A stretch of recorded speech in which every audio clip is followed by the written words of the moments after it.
ఇప్పుడు అక్కనే బాగా చూసుకోకపోతే ఇంటికి తీసుకొచ్చేద్దామా? ఆహా, బాగా చూసుకుంటాడు అనుకో, ఊరికి ఒక 2 రోజులు ఇంటికి వద్దులే, మనం రాజాలా బతుకుతున్నాం, అదెందుకే మనకి. అమ్మ అక్క వెళ్ళిపోయి 4 రోజులు అయింది కదా, ఓ 2 రోజులు ఇంటికి వద్దామో ఫోన్ చేద్దామా? చిచ్చి, నాకు దాని మీద ప్రేమ ఎందుకు ఉంటుంది? అది వెళ్ళిపోయాక నేను చాలా హ్యాపీగా ఉన్నాను. అది రాకపోయినా పర్లేదులే, ఫోన్ చేద్దాం. ఫోన్ వద్దులే, ఫోన్ చేస్తే ఎక్స్ట్రా చేద్ది, వాయిస్ మెసేజ్ పెడతాం. అక్క, నాకు నేనే ప్రేమ ఏం లేదు కానీ 2 రోజులు ఇంటికి వచ్చేలా కదా. ఆహా, ప్రేమ ఏం లేదు, మామూలుగా చెప్తున్నాను. నాకు పొద్దున లేపడానికి ఎవరు లేరు, మళ్ళీ నీ కాఫీ తప్ప ఎవరి కాఫీ అలవాటు లేదు, ఇల్లు తొడవాలన్నా, గొడవ పడాలన్నా, ప్రేమ చూపించాలన్నా నువ్వే కదక్క. అంటే నాకు నీ మీద ఏ ప్రేమ లేదనుకో, కానీ చిన్నప్పటి నుంచి మనం అలా ఉన్నా నాకు నీ మీద ప్రేమ ఎందుకు లేదక్క. ఎప్పుడైతే బావ నిన్ను ఆ ఇంటికి తీసుకెళ్ళిపోయాడు, అంటే మీ ఇంటికి, నీ ఇల్లు అని అనుకో, నా వల్ల కావట్లేదే.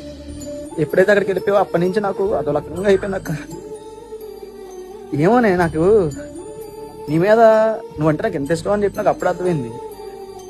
అప్పుడు కూడా కాదు, ఇప్పుడు నేను ఆటలేదు, నార్మల్గా చెప్తున్నాను. అక్క కొని బావకి చెప్పేసి నువ్వు, నేను, అమ్మ, నాన్న, బావ అందరం కలిసి ఉన్నాం, హ్యాపీగా ఉండొచ్చు కదక్క. జరగని పని అనుకో, కానీ జరిగితే చాలా బాగుంటుందని అక్క. ఒకసారి బావని అడిగి మిస్ అయిపోతున్నాను అక్క, నిన్ను చాలా మిస్ అవుతున్నాను. ఈ మెసేజ్ అక్క పెడితే మళ్ళీ ఇప్పుడు అక్కనే బాగా చూసుకోకపోతే ఇంటికి తీసుకొచ్చేద్దామా?